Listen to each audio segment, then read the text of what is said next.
Aproveitando que os irmãos estão de pés, em reverência à palavra de Deus, abra sua Bíblia, livro de Josué, capítulo de número 6, passagem bem conhecida da igreja. Hoje vai ser uma palavra bem simples. Mas enquanto eu estava preparando essa mensagem, estudando, meu coração estava que nem os discípulos lá no caminho de Emaús. Por acaso não ardia o meu coração quando ele falava comigo? Se você estiver aí ligado, Deus também vai falar ao seu coração essa noite. Amém? Todos encontraram? Vou ler alguns versículos, amém? Ora, Jericó cerrou-se, em algumas traduções estava fechada, e estava cerrada por causa dos filhos de Israel. Ninguém saía, ninguém entrava. Então disse o Senhor a Josué: olha, tenho dado na tua mão a Jericó, e ao seu rei, e aos seus valentes e valorosos. Vós, pois, todos os homens de guerra, rodeareis a cidade, cercando a cidade uma vez. Assim fareis por 6 dias, e 7 sacerdotes levarão 7 buzinas de chifres de carneiro diante da arca, e no 7º dia rodearei a cidade 7 vezes, e os sacerdotes tocarão as buzinas, e será que, tocando-se longamente a buzina de chifre de carneiro, ouvindo vós o sonido da buzina, todo o povo gritará com grande brado, e o muro da cidade cairá abaixo, e o povo subirá nele, cada qual em frente de si. Você diz? Amém. Podeis assentar. Os irmãos já ficam na fiação aí, hein? Daqui a pouco vocês voltam. Glória a Deus. Irmãos, passagem bem conhecida da igreja. Todos conhecem esse texto. Acredito aqui que já ouviram até pregações nessa passagem bíblica diversas vezes, e é aquele texto que todos já conhecem o final. Então algumas coisas eu vou pular aqui, que os irmãos já estão familiarizados, amém? Mas eu quero iniciar aqui dizendo um pouco sobre Josué. Aqui agora já é Josué que está na frente de Israel. Moisés morreu, Josué agora é o sucessor de Moisés. O nome inicial de Josué era Oséias, só uma curiosidade bíblica aqui. Oséias significa salvação. A Bíblia vai dizer que Moisés troca o nome de Josué, troca o nome dele, e aí dá o nome para ele de Josué, que quer dizer Deus é a salvação. Antes ele só tinha salvação, antes era só a salvação do homem, a força do homem, a mão do homem, e aí entra Deus é a salvação. Muda a história. Josué, então, ele é sucessor de Moisés, e ele foi responsável, vamos dizer assim, por fazer uma transição de um povo, entenda bem isso aqui. Josué ele foi tão importante para Israel que ele foi responsável de fazer a transição de um povo que era escravo para se tornar em uma nação organizada. Josué, ele transforma um povo que era transeunte. Eles, há 40 anos atrás, estavam como escravo no Egito, eles saem do Egito, entram no deserto, e agora eles se tornam andarilhos. O nome hebreu, até por curiosidade aqui também, a palavra hebreu é aquele que anda. Em outras traduções também, é o povo do outro lado do rio. Ou seja, vinha aquela multidão andando pelo deserto e alguém dizia, quem é esse povo aí? É hebreu. É aquele que anda. É hebreu de onde? É do outro lado do rio. Eles atravessaram o Mar Vermelho e estão andando aí no deserto. Hebreu significa literalmente isso, aquele que anda. Então, Josué é responsável de pegar esse povo que apenas anda no deserto, e ele vai fazer esse povo se tornar uma nação com leis que Moisés já tinha especificado através de Deus, e agora eles vão se tornar uma nação ali organizada, tudo no lugar. Josué ele é tão importante na história de Israel que ele está registrado na história da humanidade como um dos maiores generais que esse mundo já viu. Eu estou dizendo numa história de 3, 4 mil anos atrás. Ele é responsável, ele é estabelecido na história como um dos maiores de todos os tempos. Porque Moisés é aquele que tira o povo do Egito e atravessa o deserto. A Josué é aquele que comanda um grupo de escravos, transformando eles num exército capaz de vencer outras nações. Josué é tão interessante que...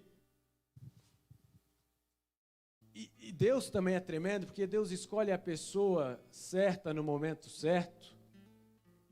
E às vezes de características totalmente diferentes da outra que antecedeu. Porque Moisés, ele era um príncipe no Egito. Os irmãos sabem dessa história.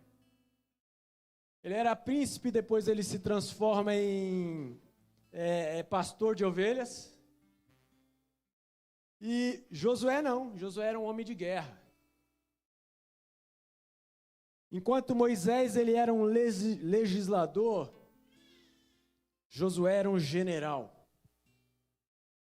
Enquanto Moisés liderava com um cajado, com a vara, Josué usava a espada. Enquanto lá no deserto, com Moisés, o povo reclamava de fome, aí Moisés o que fazia? Orava a Deus. Aí Deus mandava maná de dia, as cordonizes à noite. Mas agora com Josué o povo reclama de fome, ele vai fazer assim, vamos plantar, vamos colher, que agora a gente não está mais no deserto. Vocês não são mais o povo que anda no deserto, agora vocês estão em Canaã. Enquanto com Moisés, o povo reclamava de sede, aí Moisés ia lá, orava, Deus mandava ele tocar na rocha para sair água. Agora com Josué, o povo reclama de sede, ele diz, vamos cavar poço, porque nós não estamos mais no deserto, nós já estamos em Canaã. Então Josué é esse que vai transformar um povo que até pouco tempo andava no deserto, em uma nação, e sob essa liderança de Josué, esse povo de Israel, eles estão prestes a ter uma conquista. Aqueles que eles vão deixar de passar, depois de 40 anos andando pelo deserto, agora esse povo está próximo de chegar aonde Deus prometeu. Onde, pastor? A terra prometida. Então Josué de imediato ele já recebe ali um povo de Moisés, já com 2 desafios pela frente. De imediato, já para dar um susto, o cara já chega daquele jeito, né? Fala, rapaz, ou é Deus ou não é nada. Ele já tem 2 desafios pela frente. Qual? O primeiro desafio é atravessar o Jordão. Moisés morre antes do Jordão. O Josué assume, está o Jordão na frente. Depois de Jordão está Jericó. Depois de Jericó está Canaã. E ali então, ele tem aquele desafio, qual? Atravessar o Jordão. Só que Josué, como Moisés fazia, e ele aprende isso com Moisés. Por isso é importante você aprender tudo aquilo, você tirar de bom. Sempre você tem que ter um tutor, um pastor, ou alguém que te oriente, e você tentar extrair dele o que ele tem de melhor. Josué, então, ele extrai de Moisés o quê? Todas as vezes que Moisés precisava de alguma coisa, o que ele fazia, pastor? Ia conversar com Deus. Josué, então, ele não faz diferente, ele vai falar com o Senhor. E o Senhor orienta ele. Josué, faz o seguinte, você vai pegar os levitas. Pega os levitas, pede que eles entrem no Rio Jordão carregando a arca do Senhor. E quando eles entrarem no Rio Jordão, naquela época ali, a arca do Senhor significava a presença de Deus no meio do povo. E aí Deus diz para ele, você pega os levitas, coloca a arca nos ombros, entra no Rio Jordão, e quando as águas do Rio Jordão cobrir os tornozelos dos levitas, eles vão parar ali no meio do Rio Jordão. E a Bíblia vai dizer que o Rio Jordão, nessa época, eles estavam num período de cheia. O Jordão estava num período de chuvas, então ele estava no nível mais alto dos meses que passava naquela região, ali naquele lugar. E o Rio Jordão, ele era um rio também interessante, porque ele era um rio de correntezas. Ele não era um rio calmo, ele não era um rio tranquilo, era um rio de correnteza. E a Bíblia vai dizer que quando os levitas entraram no rio, carregando a arca do Senhor, o rio parou de correr. Um monte de água parou de um lado. Vou te dar um exemplo aqui. Vamos dizer que o Rio Jordão corria de lá para cá. Quando os levitas chegaram no meio ali do rio, mais ou menos, que as águas cobriram os tornozelos, o rio que corria de lá para cá, ele para ali. Então daqui para cá fica tudo seco. Aquele monte de água parada, aí você fala, mas como, pastor? Vai falar com Deus. Isso é coisa de Deus, é coisa de crente que acredita em Deus. O rio para, daqui para cá fica tudo seco, mas pastor, o rio passou, estava molhado, aí vai falar com Deus. O rio para, daqui para cá fica tudo seco, aí a Bíblia diz que o povo atravessa para o outro lado, tudo fica seco, e quando o povo termina de passar, os levitas também atravessam, quando eles chegam do outro lado, o rio volta ao seu curso normal. O interessante é que no Mar Vermelho, lá atrás, 40 anos atrás, quando o Mar Vermelho se abriu, ficou uma coluna de uma parede de água de um lado e uma parede de água do outro e aquela avenida, aquele caminho no meio. Agora com o Rio Jordão aqui não. Com o Rio Jordão, o rio para de correr. Ele fica parado e as águas param e ali abre um caminho para o povo passar. E aqui nós já podemos aprender um ensinamento de Deus maravilhoso para a nossa vida nessa noite. Qual, pastor? O mesmo Deus que abre o Mar Vermelho, Ele também abre o Rio Jordão. Mas não significa que a forma que Ele operou antes, a forma que Ele abriu o mar antes, será exatamente a mesma maneira que Ele vai operar agora. Pastor, ainda não entendi. Moisés abriu o Mar Vermelho usando um cajado. Josué abriu o Rio Jordão usando as plantas dos pés. Pastor, eu ainda não entendi. O modo foi diferente. A maneira foi diferente. Mas o milagre foi o mesmo. Então, o fato de que Deus operou de um jeito naquele dia, naquela hora, necessariamente não vai ser a mesma maneira que Ele vai operar aqui hoje, nesse momento. Mas o que você tem que entender é que o milagre vai acontecer. Um dia Jesus disse para um cego: "O que você quer que eu te faça?" E o cego disse: "Senhor, eu quero ver." E ele diz: "Então veja." E o cego passou a ver. O outro dia, ele gospe no chão, faz um lodo, coloca nos olhos do cego, manda ele lavar lá no tanque de Siloé. O cego vai, lava e volta enxergando. 2 cegos, 2 milagres iguais, mas 2 modos diferentes. Um dia ele diz para o paralítico: "Levanta, toma a tua cama e anda." E o paralítico saiu andando. Outro dia ele estava num lugar e aí eles abrem um buraco no telhado, desce até ele o paralítico, e aí ele opera o milagre e o paralítico também sai andando. 2 paralíticos, 2 milagres iguais, mas de modo diferente. Glória a Deus. Já tem gente que está entendendo aqui nessa noite. Pastor, eu não estou entendendo, mas eu vou te explicar. Não é porque Deus fez um milagre na vida do teu irmão que o seu milagre também tem que ser do mesmo jeito. O que você precisa entender nessa noite é que o mesmo Deus que opera lá com o seu irmão, Ele também vai operar na tua vida. O Deus que opera, Ele faz do jeito que Ele quer, na hora que Ele quer, do jeito que Ele quer, no momento que Ele quer. O que você precisa entender é que não importa o modo, não importa a maneira, não importa o jeito, o que importa é que o milagre vai acontecer.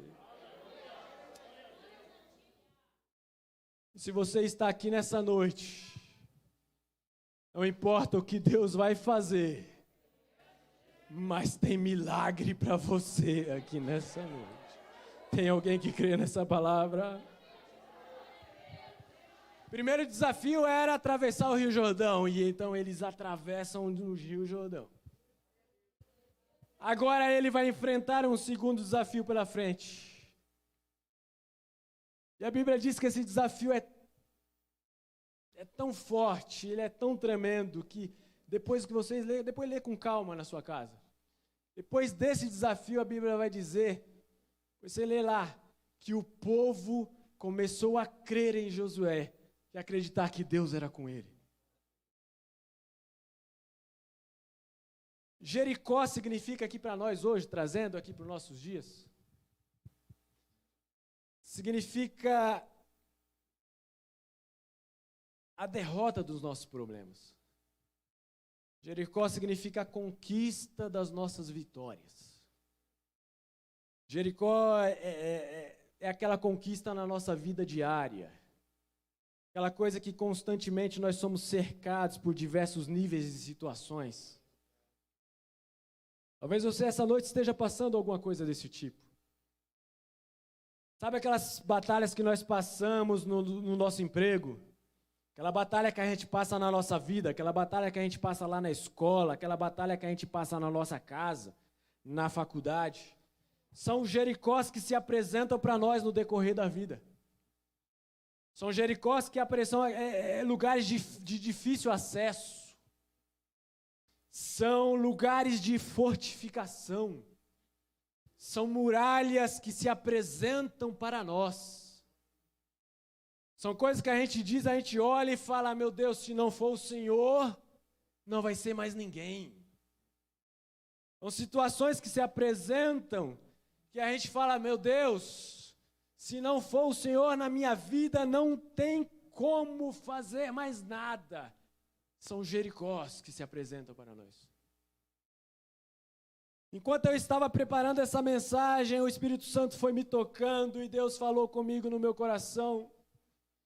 Deus falava comigo assim, lá na igreja, na noite que você estiver falando essa palavra, vai ter pessoas lá que talvez estejam atravessando o deserto. Vai ter pessoas lá que talvez ainda nem atravessaram o Rio Jordão. Eu estou pregando para alguém aqui essa noite que talvez até tenha passado o Rio Jordão, mas de frente de você está Jericó. Eu estou pregando para alguém aqui essa noite que talvez esteja atravessando o deserto de luta, o deserto de tribulação, o deserto de angústia, o deserto do desemprego. Tem gente aqui essa noite que está diante das muralhas que a vida se apresenta. Mas eu vim aqui como profeta de Deus nessa noite. E se você crer na palavra de Deus, Deus veio aqui, me trouxe aqui essa noite para te dizer: calma, lembra que você tem uma promessa. Aleluia. Deus está dizendo para alguém aqui essa noite: o mesmo Deus que entrou com você no deserto é o mesmo Deus que vai te tirar de lá. Deus está dizendo para alguém aqui essa noite: mesmo no deserto eu estou contigo. Mesmo no deserto eu não te abandonei. Mesmo no deserto eu estou cuidando de você. Mesmo no deserto eu te dou pão, eu te dou carne, eu te dou água. Mesmo no deserto eu dou o que vestir, eu dou o que calçar. Mesmo no deserto eu estou te sustentando. Eu estou pregando para alguém aqui essa noite que olha e diz: eu não estou vendo o fim. Eu não estou vendo o final. Meu Deus, aonde eu vou chegar? E Deus está dizendo: aguenta mais um pouco, porque o Rio Jordão vai abrir, a muralha vai cair e você vai receber a vitória, porque fui eu que fiz a promessa. Josué estava baseado numa promessa. Qual, pastor? Nós lemos aqui, depois eu volto lá no verso 2. Deus disse: eu já dei essa cidade nas tuas mãos e o povo que habita nela. Talvez você não está vendo nada. Talvez você ainda não entendeu nada. Talvez você ainda olha e fala: meu Deus, eu não estou vendo o seu agir. Mas eu vim aqui essa noite para te dizer: recebe, toma posse dessa vitória. A bênção é tua, Deus já te deu, Deus já ordenou, Deus já falou, Deus já prometeu. E quem é que pode impedir o agir da mão dele? Aleluia, tem alguém que crê?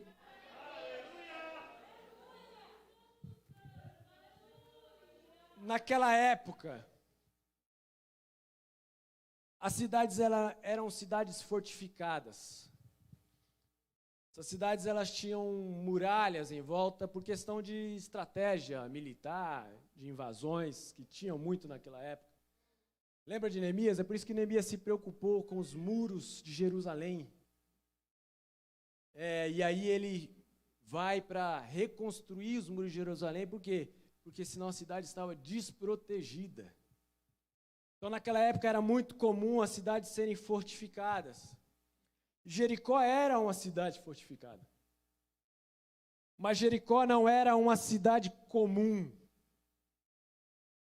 Jericó era uma cidade fortaleza. Historiadores vão dizer que Jericó era uma cidade cercada por 2 muralhas. Havia uma muralha que cercava entrada, vamos dizer assim, fazia um anel em volta de toda a cidade. Aí, um pouco mais à frente, havia uma outra muralha, e a cidade era dentro dessa segunda muralha. Deu para entender? Então tinha uma muralha aqui, tinha um espaço, mais ou menos daqui ali nessa coluna, e aí tinha uma outra muralha, e a cidade era ali dentro. A história vai dizer que essa primeira muralha, ela era tão larga, tão espessa, que se a gente pegar aqui um carro nosso de hoje em dia, um carro de passeio, dava para fazer, você conseguiria fazer uma manobra completa em cima da muralha, de tão larga e espessa que era ela. E aí a segunda muralha, ela já era menor, mas também uma muralha forte. E ela ficava a alguns metros de distância dessa primeira muralha. Então, de modo que, mesmo que um exército conseguisse invadir, destruir, passar pela primeira muralha, não teria espaço suficiente dentro daquele vão para organizar um exército, organizar toda a estratégia de guerra para conseguir destruir a segunda muralha e invadir a cidade. A cidade era tão fortificada que mesmo que um exército conseguisse entrar, muitos iriam morrer porque por cima da muralha existiam flecheiros, arqueiros, e eles jogavam aquelas flechas com fogo, então não tinha como. E se os irmãos ainda lembrar, ainda me veio aqui a memória. Lembra quando Moisés envia lá os espias? E quando eles voltam dizendo que naquela região, naquela cidade, os homens têm 3 metros de altura. Então, mesmo que um exército conseguisse entrar e conseguisse invadir aquela primeira muralha, ultrapassar a segunda muralha, ainda teria que enfrentar homens com 3 metros de altura. Esta era a Jericó. Interessante que a gente, quando lê a Bíblia, a gente costuma romantizar, né? Aí parece que era um murinho assim, aí gritou e deu um vento, caiu tudo. Não, irmão. Eu estou te explicando como que era Jericó naquela época. Humanamente falando, Jericó era uma cidade intransponível. Humanamente falando, Jericó era uma cidade intocável. Humanamente falando, Jericó era uma cidade invencível. Humanamente falando, não havia possibilidade de sucesso naquele local. Humanamente falando, não tinha como entrar, era uma cidade inviolável. Jericó não era uma coisa fácil. E aí você pensa, mas então era impossível. E tem lá um grupo de hebreus querendo invadir Jericó.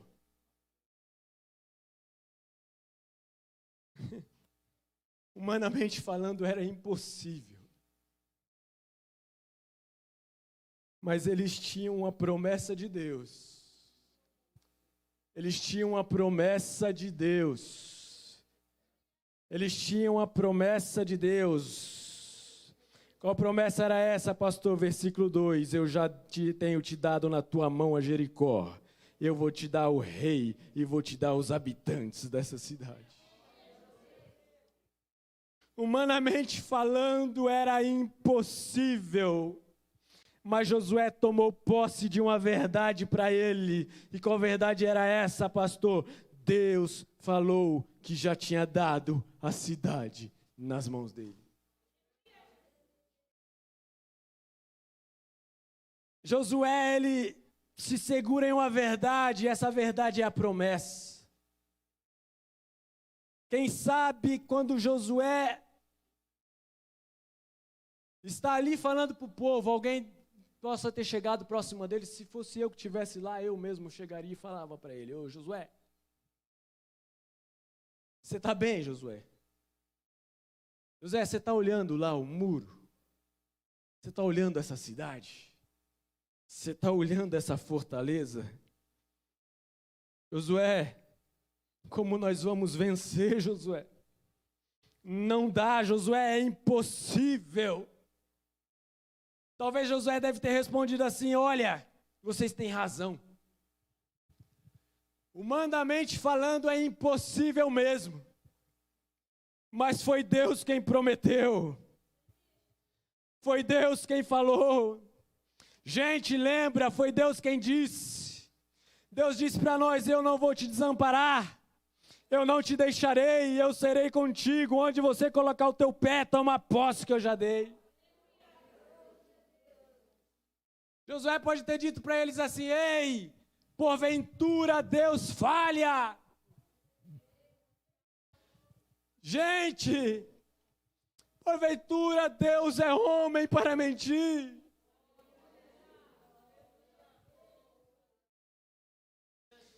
Na ótica humana é impossível mesmo.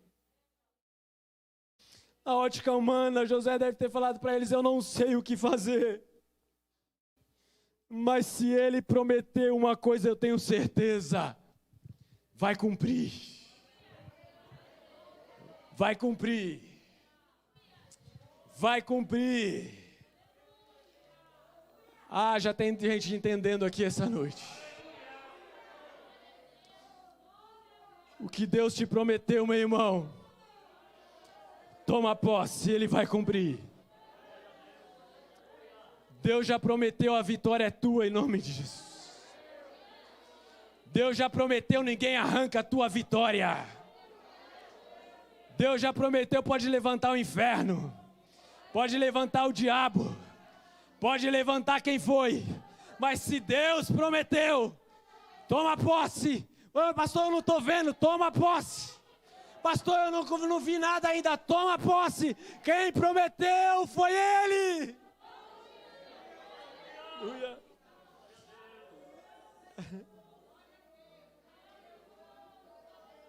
Eu vim aqui essa noite pregar para alguém que talvez esteja dizendo: pastor, humanamente falando é impossível.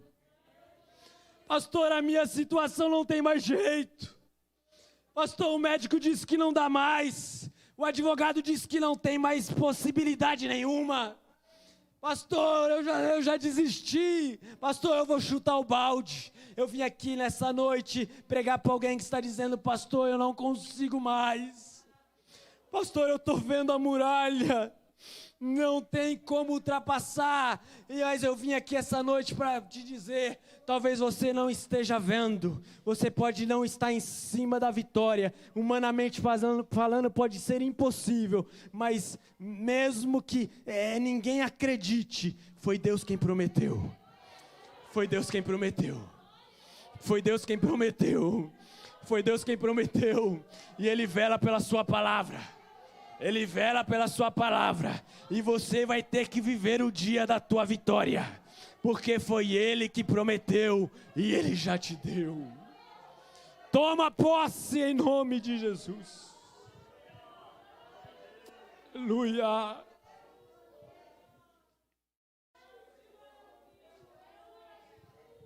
Eu tenho que te dizer, claro, eu não vou ser aqui nenhum leviano para dizer que a sua vida é ser mil maravilhas. Eu sei que uma promessa não garante que você não vai ter problemas. Uma promessa não garante que você vai ter uma vida de mar de rosas.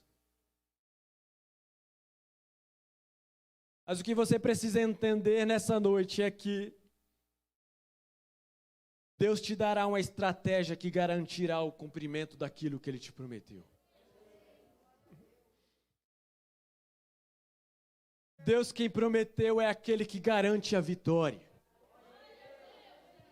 O mesmo Deus que prometeu, Ele já sabe o caminho que você vai trilhar, já sabe aonde você vai chegar. O mesmo Deus que prometeu é o que garante que você chegará lá do outro lado. Então, mesmo que você não esteja vendo nada, mesmo que você pareça ser impossível, creia nessa noite que o Deus que prometeu vai fazer você chegar lá e a vitória é tua, em nome de Jesus. Então Josué vai falar com Deus e Deus dá uma estratégia para Josué. Qual a estratégia, pastor? Deus chama Josué e fala: Josué, é o seguinte, vou trocar uma ideia aqui. Eu já sei como você vai fazer para derrotar Jericó. Pois não, senhor, pode falar que eu estou anotando. Imaginando, eu fico imaginando. Quando eu leio a Bíblia, eu fico imaginando essas coisas. Conversando com Deus. Faz o seguinte, Josué. Junta todo o povo. Manda eles fazerem assim. 7 dias vai rodear a cidade. 6 dias, uma vez. Aí vocês rodeiam uma vez e voltam para o acampamento. No 7º dia, 7 vezes. Aí vai lá Josué falar com o povo. Gente, pois não, Josué. Eu fui falar com Deus e Deus falou comigo. Pois não, o que ele disse? Ele disse o seguinte. Nós vamos pegar vamos pegar todos os homens de guerra. Aí Deus falou assim, ó, coloca na frente os homens de guerra. Atrás dos homens de guerra vão vir os sacerdotes carregando a arca. A arca significava a presença de Deus. Logo atrás da arca vai vir homens tocando 7 trombetas de chifre de carneiros. 7 trombetas de chifre de carneiro, guarda isso. Ok, Josué, e já entendi. Então vai os homens de guerra na frente, vai a arca atrás e 7 homens com 7 trombetas de chifre de carneiro. Isso. E eles vão tocando o que, Josué? Vai tocando nada. Deus mandou não tocar nada. Mas e aí, Josué, como que faz? E aí Deus falou fazer o seguinte. Todo mundo vai rodear a cidade durante 7 dias. E voltar para o arraial. 6 dias uma vez, no 7º dia vai rodear 7 vezes. Ah, e tem outra coisa, eu não posso esquecer, outra coisa bem importante que Deus mandou falar. O quê? Deus mandou calar a boca. Deus não quer ninguém que fale nada. Deus não quer que ninguém faça um barulho, nada, nem soluçar pode. Até o dia que Ele mandar gritar. Eu já fiquei imaginando as irmãs lá naquela hora.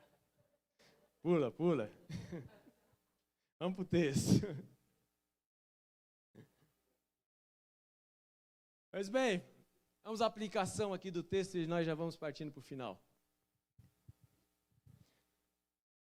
Deus manda Josué, então, coloca os homens de guerra na frente, a arca atrás, 7 trombetas de chifre de carneiro logo atrás da arca.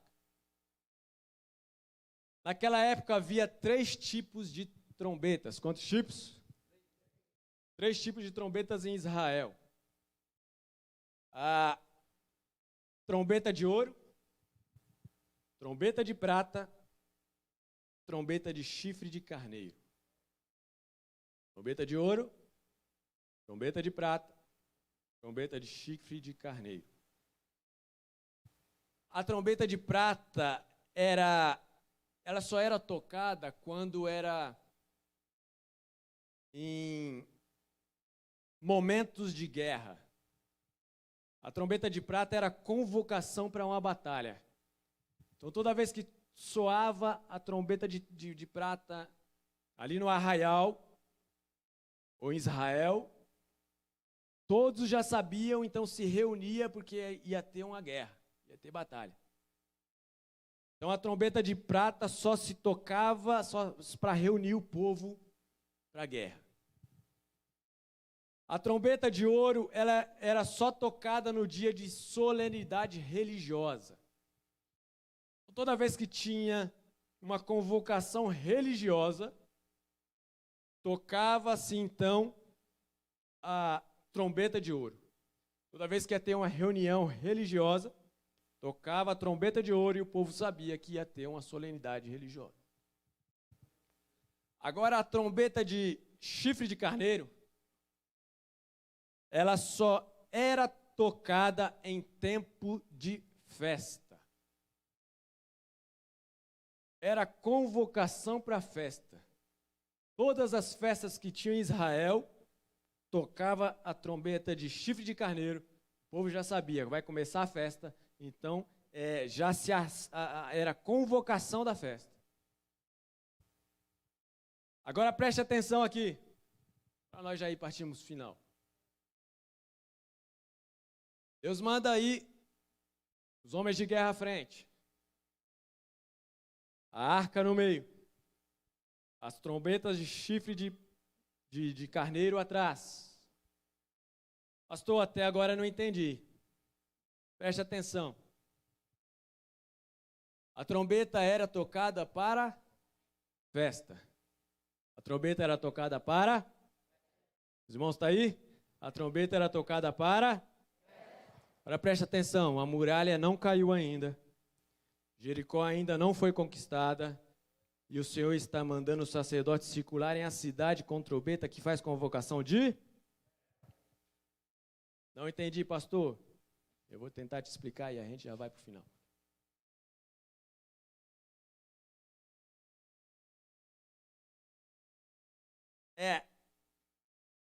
Deus está dizendo aqui para o povo mais ou menos assim: prepare-se a festa antes de acontecer a vitória. Prepare a festa antes de acontecer a vitória. Por quê, pastor? Porque quem convocou tem o poder para garantir a vitória. Prepara a festa antes de acontecer a vitória, porque a vitória é certa. A vitória é garantida. Deus está dizendo para alguém aqui essa noite: prepare-se para celebrar, prepare o culto de ação de graças, porque eu já dei a vitória. Pastor, eu não estou vendo nada. Vai, já prepara o culto de ação de graças, porque eu já dei a vitória. Hoje eu vim profetizar, hoje eu vim com vontade de profetizar para alguém aqui. Alguém recebe?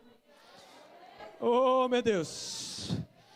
Pastor, eu não estou vendo nada. Ainda não aconteceu nada, aparentemente nada mudou, mas eu vou celebrar, eu vou adorar, eu vou glorificar, eu vou exaltar, eu vou cantar, eu vou engrandecer. Por quê? Porque aquele que prometeu já determinou a minha vitória. Quando você chegar na tua casa hoje, quando você chegar lá na tua casa, eu não sei qual que é a muralha que está lá, talvez possa ser o seu marido, talvez possa ser a sua esposa, talvez possa ser o seu filho, talvez possa ser lá no teu emprego, talvez possa ser alguma coisa, pode ser, mesmo que pareça impossível. Quando você chegar naquela situação, diga: Senhor, eu agradeço, porque eu já estou vendo a minha vitória. Senhor, eu não vi nada ainda, mas eu agradeço, porque eu já estou vendo a minha vitória. Sabe aquele exame que você vai fazer? Aquele documento que você está esperando? Aquela porta de emprego que você está aguardando? Aquela situação na família que você olha e fala: meu Deus, eu não vou resolver. Você vai dizer nessa noite: Senhor, eu agradeço porque eu não estou vendo, mas eu sei que o Senhor é a garantia da minha vitória. Pastor Zeca já profetizou aqui, mas eu quero profetizar mais uma vez na tua vida. Se você crê, estenda as tuas mãos. Ainda esse ano, o ano ainda não acabou. Ainda esse ano, prepara o culto de ação de graças. Pastor, mas não aconteceu nada. Prepara a data, marca lá no calendário. Prepara o culto de ação de graças. A vitória está chegando e vai ter festa lá. Vai ter festa lá naquele lugar. Vai ter festa naquela situação. Vai ter festa na tua casa. Pastor, eu não vi nada ainda. A vitória está chegando. A vitória está chegando. Prepare o culto. Prepare a trombeta. Prepare a trombeta para tocar. Prepare a trombeta para tocar. Porque Deus já disse, vai ter vitória. Vai ter vitória. Vai ter vitória. Vai ter vitória. A muralha vai cair. A muralha vai cair. E o nome do Senhor vai ser glorificado.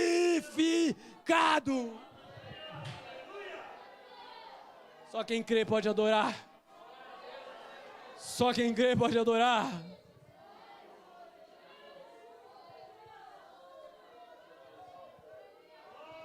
Oh, aleluia. Versículo de número 3, eu vou correr para a gente terminar, só me dá mais 5 minutos. Vós, pois, todos os homens de guerra, rodeareis a cidade, cercando uma vez, e assim fareis de 6 dias. Então, durante 6 dias, uma vez por dia, vocês rodearão a cidade. E depois de 7 dias, 7 vezes. Agora, eu fico imaginando eles rodeando ali a cidade e não acontecendo nada.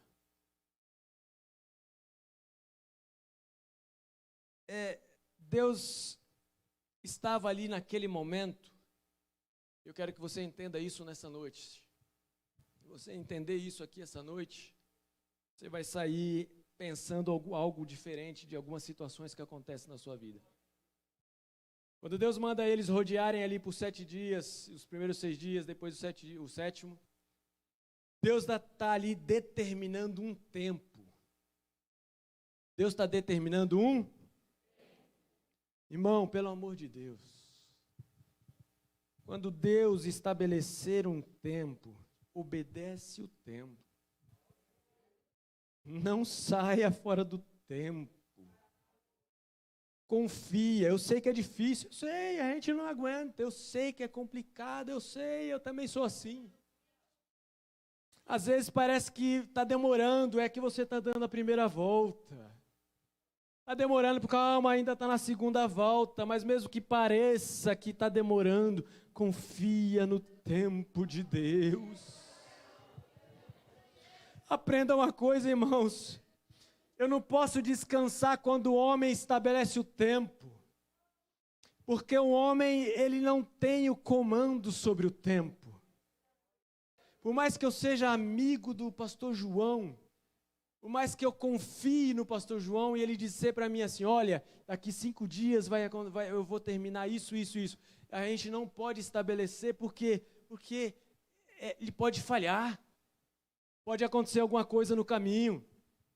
Mas Deus é aquele que comanda o tempo. O nosso Deus, Ele tem o poder sobre o tempo. Ele sabe os minutos, Ele sabe os dias, nada foge do controle dEle, porque Ele tem o poder de tudo. Então, se Deus mandou rodear 6 dias, não faça pela metade. Pastor, mas eu já rodeei 1 dia, não aconteceu nada. Pastor, eu já rodeei 2 dias, não aconteceu nada. Pastor, 3 dias, ainda não aconteceu nada. Irmão, não importa, faça exatamente o que Deus mandou fazer. Mesmo que pareça que não esteja acontecendo nada, faça, porque se Deus mandou, a vitória é garantida. Vamos para o final. A terminar, versículo 10. A Bíblia diz que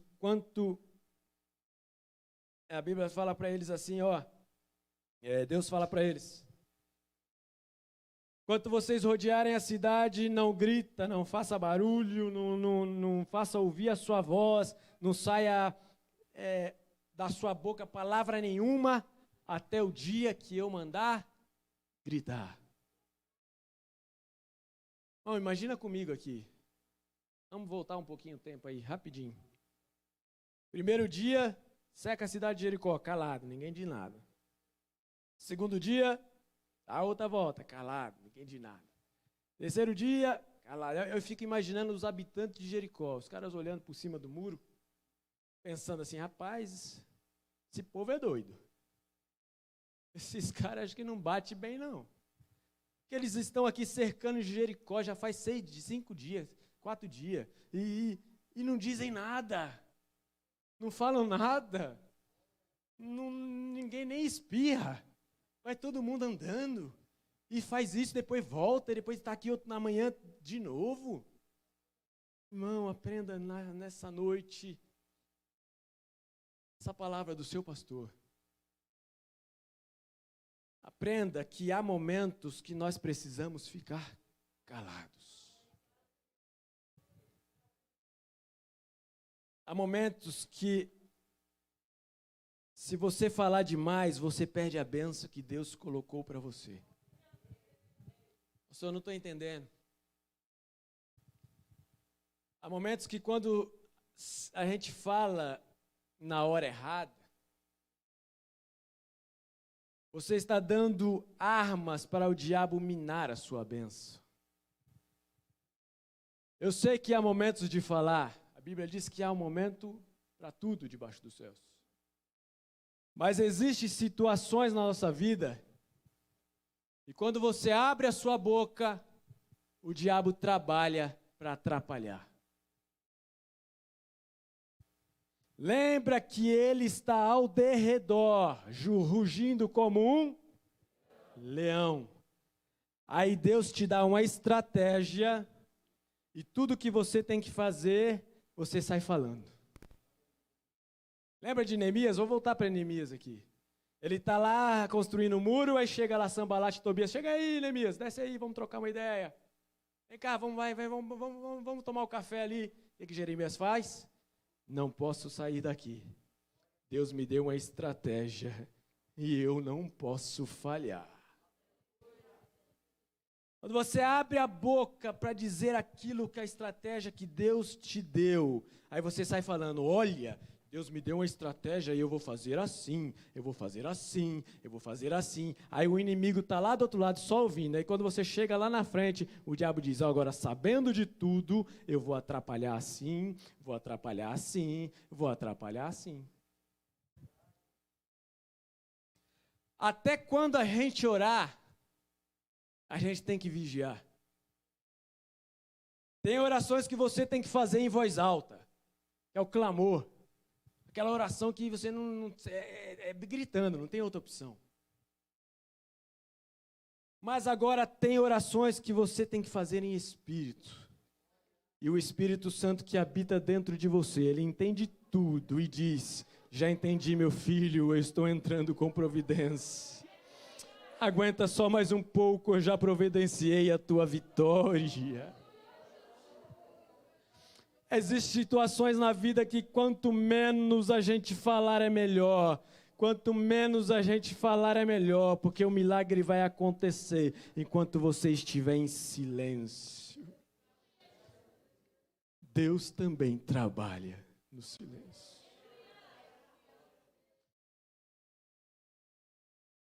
Oh, meu Deus, eu já vou terminar agora. Mas Deus me falou aqui agora, que deixa eu... Lembra lá, Salmos 46? Salmos 46, o que diz lá em Salmos 46? Deus é o nosso refúgio e fortaleza, com socorro bem presente na angústia, pelo que não temerei, ainda que a terra se mude, ainda que o monte se abale, a mídia se transporte para o meio dos mares, ainda que as águas se rugem e perturbem, ainda que os montes se abalem na sua braveza. Há um rio cujas correntes alegram a cidade de Deus, o santuário, a morada do Altíssimo. Aí vem aqui onde falar, Deus está no meio dela, não será abalada. Deus ajuntará a roupa da manhã, as nações se embraveceram, os reinos se moveram, Deus se levantou a voz e a terra se derreteu. O Senhor dos exércitos está conosco, o Deus de Jacó é o nosso refúgio. Vinde e contemplai as obras do Senhor, que tem desolação e tem feito na terra. Ele faz cessar as guerras até o fim da terra, quebra o arco, corta a lança, queima os carros no fogo. Aí chegou aonde eu queria. Aquietai-vos e sabei que eu sou Deus. aquietai-vos e sabei que eu sou Deus. Já vai uma ordem de Deus para você nessa noite. Aprenda a ficar em silêncio. Eu sei, você sente necessidade de falar, você sente necessidade de responder. A gente é assim, a gente sente necessidade de passar na frente. Comigo é assim, eu falo mesmo, eu não levo desaforo para casa. Eu sou igual minha mãe, eu sou igual meu pai, eu sou igual meu bisavô, era assim. Não, calma! Não antecipe as coisas, não queira passar na frente das coisas, não perca a sua bênção, todas as coisas estão debaixo do controle de Deus, tudo tem o tempo determinado, tudo tem o tempo certo. Se você estiver debaixo de obediência, vai acontecer o que Deus determinou. Deus está dizendo assim: ei, eu estou querendo agir, a muralha vai cair, mas você tem que deixar eu agir. Eu quero fazer, mas você não deixa, você toma a frente. E Deus diz: calai-vos e sabeis que eu sou Deus. Acabei, no 7º dia. Eles teriam que rodear a cidade 7 vezes. E as trombetas agora iam tocando, só que agora os sacerdotes tinham que ir tocando as trombetas e olhando para a arca do Senhor. Tocando as trombetas e olhando para a arca. O que é que eles tinham que tocar as trombetas e olhando para a arca do Senhor, pastor?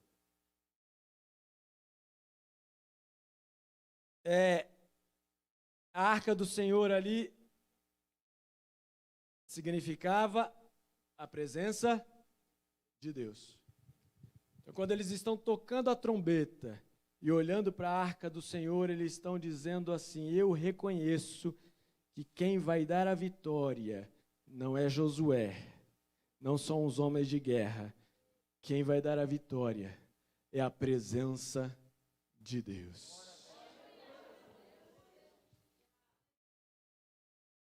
Aí a Bíblia vai dizer que quando eles estão ali rodeando, quando eles estão ali 7 vezes, os sacerdotes vão tocar.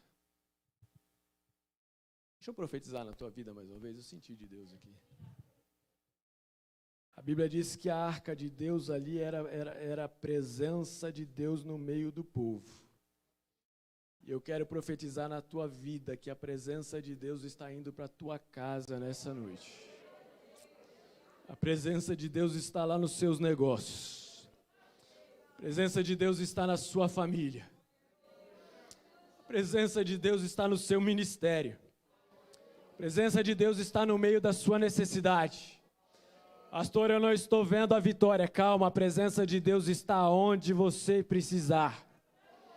Fica tranquilo, daqui a pouquinho você vai ser a hora de você dar o brado de vitória. Fica tranquilo que daqui a pouquinho as muralhas vão cair. E Deus vai ser glorificado na tua vida, porque a presença dEle está com você. Vamos ficar em pés, enquanto o Banese se prepare aqui. No 7º dia eles rodearam por 7 vezes e os sacerdotes tocam a trombeta. Então foi dada uma ordem para o povo gritar. Foi dada uma ordem para o povo. E a Bíblia diz que quando eles gritaram, preste bastante atenção aqui, nós vamos terminar, porque nós vamos fazer aqui um ato profético nessa noite. A Bíblia diz que quando eles gritaram, as muralhas desceram para o povo de Deus passar. Deixa eu te explicar uma coisa aqui. O próprio Deus empurra as muralhas para baixo, abrindo o caminho para o povo passar. As muralhas ali, elas não caíram nem para dentro, não caíram nem para fora. As mulheres, a história diz que a terra se abriu e as muralhas desceram. Isso já foi comprovado até cientificamente. O próprio Deus, com a sua mão forte, empurrou as muralhas e nem entulho ficou para o povo de Deus passar. Eu quero declarar nessa noite na autoridade no nome de Jesus. Deus vai abrir o caminho que você precisa. Essas muralhas vão cair em nome de Jesus. A sua alma vai glorificar a Deus. Eu quero declarar aqui em nome de Jesus. Muralhas de invejas vão começar a cair. Muralha de fofoca vai começar a cair. Muralha de desânimo vai começar a cair. Muralha da contenda vai cair essa noite em nome de Jesus. Ei, muralha lá no seu casamento vai cair em nome de Jesus. Casamentos serão restaurados aqui essa noite pela glória de Deus. Cadeias serão destruídas aqui essa noite pela glória de Deus. Eu profetizo em nome de Jesus. O caminho vai se abrir e o nome do Senhor será glorificado neste lugar. Pode adorar o Senhor. Nós já vamos orar. Mas adore ao Senhor que muralhas vão começar a cair essa noite.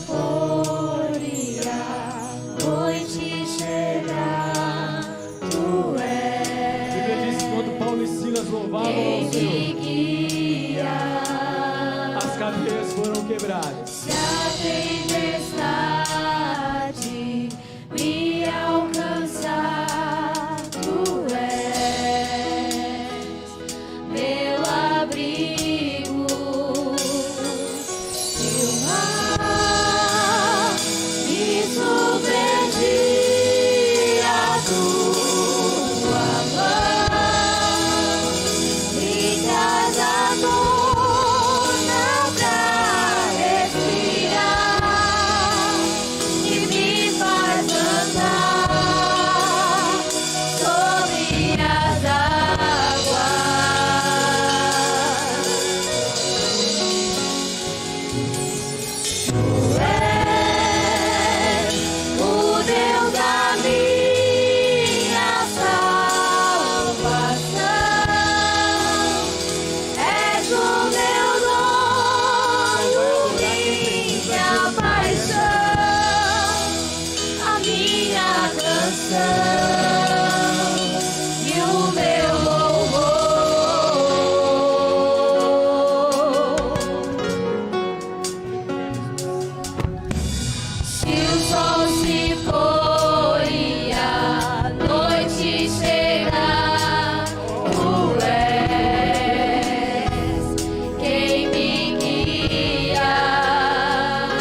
7 vezes. E que a gente vai gritar, pastor. Nós vamos gritar, a muralha vai cair. E no final, na 7ª vez, você vai entrar rasgando. 7 vezes nós vamos gritar, a muralha vai cair. E na 7ª vez, entra, porque Deus vai entrar e você vai tomar posse dessa muralha. Vamos lá? Eu vou contar aqui, os irmãos entram. Em nome de Jesus. Nós declaramos em nome de Jesus. Aqui na cidade Ademar. E as muralhas vão cair. E eu vamos contar aqui até 3. E em nome do Senhor Jesus. O Senhor que tem poder para mudar vai entrar aqui e mudar situações essa noite. 1, 2, 3. A muralha. 2. 3. 4. 5. 6. Entra rasgando. 7. Em nome de Jesus.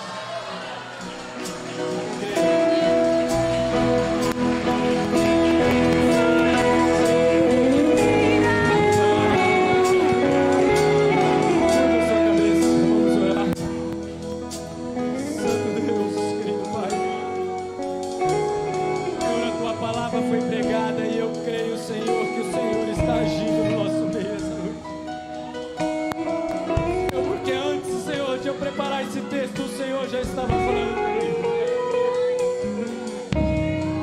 Senhor, e nós declaramos aqui em nome de Jesus. Muralhas estão caindo por terra em nome de Jesus.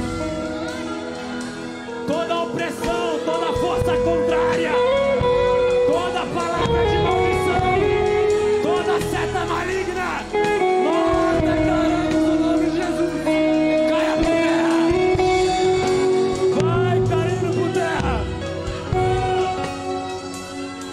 Eu declaro em nome de Jesus. Gigantes serão vencidos em nome de Jesus. Eu declaro portas abertas aqui em nome de Jesus. Eu declaro em nome de Jesus livramentos para muitas pessoas aqui. Eu declaro famílias restauradas, Senhor, nossos irmãos. Senhor, depressão estamos retirando aqui em nome de Jesus. Nós declaramos a vitória do povo de Deus aqui em nome de Jesus. Porque essa igreja está debaixo do sangue de Jesus. Essa igreja está debaixo do sangue do Cordeiro. E não vai ficar muralha na frente. Não vai ficar impedimento na frente. Em nome de Jesus. Deus já decretou a vitória do teu povo.